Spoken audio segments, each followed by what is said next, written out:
This is a tutorial on how to answer the theme question, or the question that's sometimes question number 11 on your um, in your personal Bible studies. It can also be in the context studies. Not all the context studies, but some of them definitely have it. The question says this: look at everything, the author, where this fits into God's salvation story, the original readers, why the author wrote this, what the author wanted this to do to his original readers, the commands, the context before and after. What's the main point of this passage? Now, if you have a context study and it says, what's the theme of this passage? It's the same thing. You're going to need to have these points I'm about to give you, okay? So if it says, what is the theme of this passage? Or it says, look at everything here. Either way, this is what you're going to do. What is the main point of this passage? Or it may say, what is the theme? Okay, so use the question points. These are the question points to help you write your answer. Number each part of your answer. Okay, so for example, author. Well, for the author, write this sentence: Paul wrote this, or Jeremiah wrote this, or David wrote this. Now, if Paul wrote it, don't write David wrote it, but I mean, just put the author in. If you don't know who the author is because it's a psalm that doesn't have a named author, or it's a book like Samuel or Kings or Chronicles, and you don't know who wrote it, then just say, we don't know who wrote this. All right? That's the first thing. That's really easy to do. That's all. I just want just that sentence. All right? Next. Where this fits into God's salvation story, and that's from the timeline. Now, you've already copied this once, okay? But I want you here to do a one sentence answer. It's a simple sentence that says where it fits in the God's salvation story from the outline, but I want it in your own words. So the information is in the timeline. You already copied it, but now you must give a simple sentence which tells us what that said. So you copied the information into one of the questions. Now what you're going to do is go back and look at it and say, how can I say this in my own words in a simple sentence? That's going to really make you think. And that's something that you really have to do on your own, okay? Now, the reason why this is helpful is when you have to think through an answer like this, it helps you to understand it better. And by the way, also remember it. Number 3, the original readers. And that's also from the timeline. In your own words, write in one simple sentence what we need to know about the original readers. Why the author wrote this. That's also from the timeline. You must write this in your own words, why the author wrote this, okay? It's just in the timeline, but now you have to use your own words to explain it.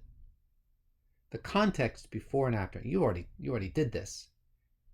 And I have an instructional video on how to do the context.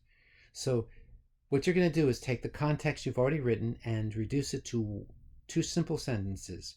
The first sentence, the context before is, and then just say what it is. The context after is, and say what it is. But just a simple sentence.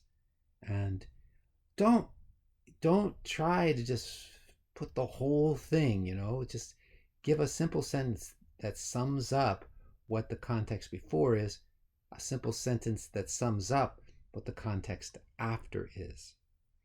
And then the commands. Now, one of your questions, there may not be commands, and then you don't have to worry about it. But if there is a command in it, you say the main command is, and that's all we want, it's just the main command. All right? And then what the author wanted this to do to his original readers. This is the last point of each timeline book description. In other words, it'll have, what did he want to do with this? What did he want to have happen in this? And you need to write this in your own words. So this is going to force you to look at, that maybe I might have 3 or 4 sentences for that on the timeline, and you're just going to have to say, this is the main point of it. This is what the author wanted this to do to his original readers. Now, that gets you up to this point. You're not done. And if all you do is this, you get partial credit. But the full credit comes, what is the main point? Now, I've got 3 questions that I'm really asking you to answer after you've already answered number 1 through 7. If at all possible, answer all 3 questions below. After thinking through all of this, what was the author saying? You just thought through 1 through 7 on the left. Now, what was the author saying? What did the author want the original readers to understand?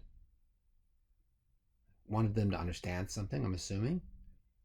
And then, what did the author want the original readers to do differently? What did he want the original readers to do differently? Something had to change. Almost always. Now, like a Psalm 23, well, he wanted people to trust in God to care for them the way a shepherd cares for sheep. Okay, there's your answer. All right? So what you're going to do is you're going to go through each one of these step by step. And don't copy your answer from anywhere. Please don't copy it. Use your brains. God gave you a brain to use. Use your brain. I'm more interested in seeing you trying to think than in you getting the answer right. Oh my goodness. So don't copy. Oh my word, don't do that. All right. Okay, so this is the plan, and this is how you answer every time you come up to this. It's often question 11 in a personal Bible study, but they also show up as what is the theme, and then you have to do this. Okay, so just practice this, and you can get A's in all your papers. So if you have any questions, please certainly ask me.